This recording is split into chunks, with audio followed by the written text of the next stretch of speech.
Hey gang, welcome to another edition of Doc's Schlock, where it's a review of the movie American Psycho.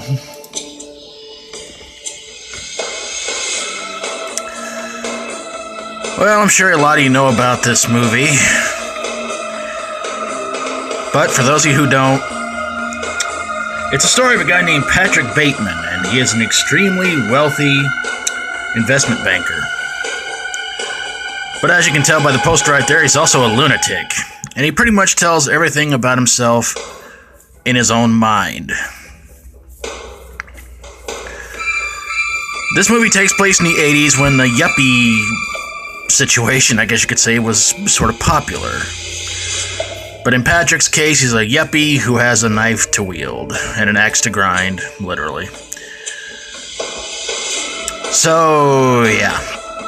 Pretty much the whole movie is all about him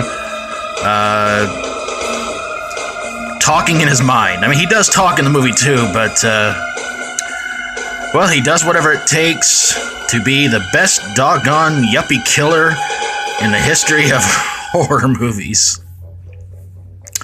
Again, it was the 80s. Everybody was getting rich. Well, most people were getting rich.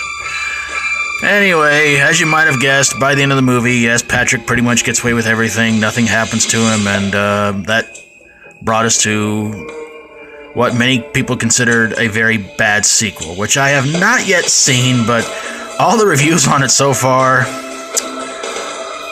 not all that good. Okay, so why did I not like American Psycho? Honestly, I am not a Christian Bale fan. I thought this movie was bad. I really didn't like him in Batman Begins, and after that, I just pretty much fell out of being a watcher of Christian Bale. Honestly, I just don't get it. I'm sorry, I just don't get it about him. I'm just not that big a fan of his. I mean, after seeing this and Batman Begins and thinking he did horribly in both of them, I hope I never see another Christian Bale movie as long as I live. But a lot of things about this movie did bother me. One, when he beat to death a homeless man and his dog, that bothered me. When he's running around naked his apartment building with a chainsaw, that really bothered me. But the only redeeming quality part of this whole movie is, well, something I find kind of funny, and it's the scene where he kills a co-worker wearing a clear plastic raincoat, wielding a very nice-looking axe, while playing Huey Lewis in the News' Hip to Be Square, while explaining the whole thing about the song, the band, the whole nine yards. So, yeah, this movie was very annoying and not really all that good. It's really another one of those kind of movies that everybody just said, oh man, you gotta check it out, it's really something, it's really good, but unfortunately, I just did not care for this movie. And again, I really don't care much for Christian Bale. I don't think he's that great of an actor, and the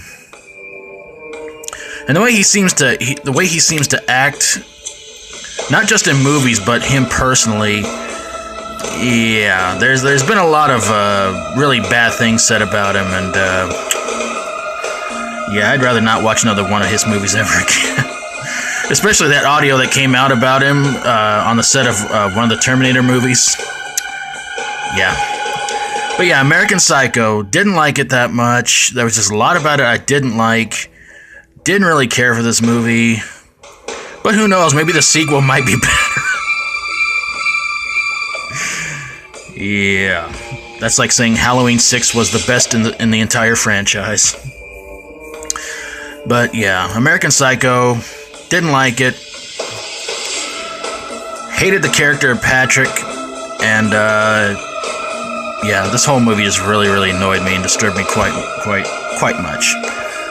But however you feel about it, if you'd like to, leave me a comment below and let me know what you think. And if you like my videos, feel free to subscribe. And if you have a horror, sci-fi horror, comedy horror, or fantasy horror movie that didn't have Christian Bale, or maybe it did, and you still thought it sucked, send it my way, and I will get on it ASAP.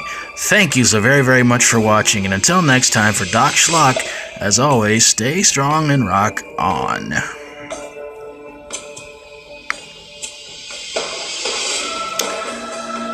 You know, the last time I saw a knife that big was at was my high school cafeteria worker. I don't know what she was using it for, but it always stayed clean. I didn't bother to ask what she used it for.